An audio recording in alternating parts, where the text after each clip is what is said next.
Hey everyone, this is Wylam here, and today we're going to be taking a look at a very popular field monitor that's very popular on YouTube. It's definitely a high-end item, and to be honest, if the stars didn't align perfectly, I would not be owning one of these. So let's go ahead, open it up, and take a look at this. So, take a look at the outside of the box. Very plain, very simple. SmallHD has been known within the industry of making some really high-quality monitors. So in here we have the accessories, pretty plain Jane simple. We have the cables, looks like HDMI right here. We have a hot or a cold shoe mount with the screws just in case you need them. We have the bracket so that you can mount it onto your camera, and then it allows you to swivel. Actually, it's like this. So this goes onto the cold shoe, and then this will allow you to swivel the camera back and forth between the front side of the camera or the back side of the camera. And then it looks like we have some HDMI clips for you to use just in case you needed them. So that's everything in that bag. Oh, here we go. We have a card for you to read. And then here we go. We have the actual, oh man, it's kind of hard to get out. We have the SmallHD monitor right here. Looks pretty nice. There is the mount. Also another mount. This is the bottom right here. There's an SD card slot so that you can actually put in your own LUTs so that you can see what you're recording, and a power button. And right there is where your HDMI cable is going to go. Please peel off before application. So I'm guessing this goes straight onto here. So I'm going ahead and power this up for the first time. As you can see, it's asking me to go ahead and do the setup. I'll hit go. Touchscreen is very responsive, so that's a nice thing. I actually don't know what the date is, so hold on a second. I gotta grab my phone. 2018, confirm. It is now 11:21. Touchscreen is nice and responsive. 21 p.m. Confirm that. There we go. Go to SmallHD. Confirm the following instructions. When prompted, enter ID into your web browser. When you receive confirmation email, enter the activation code.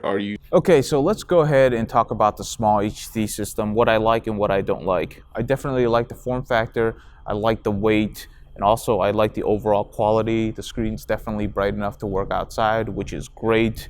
I also like how I order the custom features. You can add whatever you want and whatever you don't want on and off the screen. When you look at the spec sheet of this SmallHD monitor, you'll notice that it's only a 720p panel. That's a good way to cut costs, but another way to look at this is that in order to achieve this near real-time latency with the monitor that's actually on the camera, you really want a lower resolution monitor. Anything that's really high resolution, it's going to make it hard in order to achieve this, especially at the price costs they're trying to shoot for $500. Remember, there's a lot of high-end features in this monitor already, so to be able to have near real-time latency is actually a great thing. This is probably one of the monitors where it's going to be really hard to beat in this department. When it comes to talking about the high-end features of this SmallHD monitor, I'm the wrong person to talk about them because I'm learning about them as I go. It's one of the big reasons why I own this monitor, is because I wanted access to these features. Many of them you can actually have access to them during post-processing, but you're not going to be able to do that during recording. So having a high-end monitor like this is the way to be able to do that. Things like vectorscopes, waveforms, you're not going to find these things in lower end monitors. So it's great that there is actually a monitor that's kind of in between one of the really expensive models and the cheaper end models. Now, having said all that, is this monitor perfect? I don't think so. There's definitely a few gripes about it, chief amongst which is that it is a glossy display, so there is no lens hood provided with it, which is kind of, it kind of sucks. It's definitely bright enough to be able to use outdoors, but I would still prefer a lens hood. I would also like to have a cover for the display. Like I said, $500 is a lot for a display, so having a hard cover to protect the display would be nice. I actually use the foam from the packaging to protect this when it's in transport. But other than that, though, the construction on this has been really great. I've only had it for a few days now, so we'll see how it lasts throughout its life. But I have hopefully, good indications that it's going to last for a while. A couple of gripes that I have about it, and it's already been said over on the internet, is the cable in order to insert it into its little input is pretty muchly proprietary because it has to be this size. So you're going to have to order it from SmallHD, which is going to set you back anywhere from $20 to $25. So you're going to be paying a premium price for the cable, and you're always going to want a backup HDMI cable because it's one of these things where it's very easy to lose and it's very easy to break, and you don't want to be without it, so you're going to have to buy one early. Another thing I don't like about this monitor is that the power button isn't very tactile, so it actually takes a long time to turn on the monitor, and the first few times you do it, you think you're going to be doing something wrong. Let me demonstrate. I'm going to start pushing the power button right now.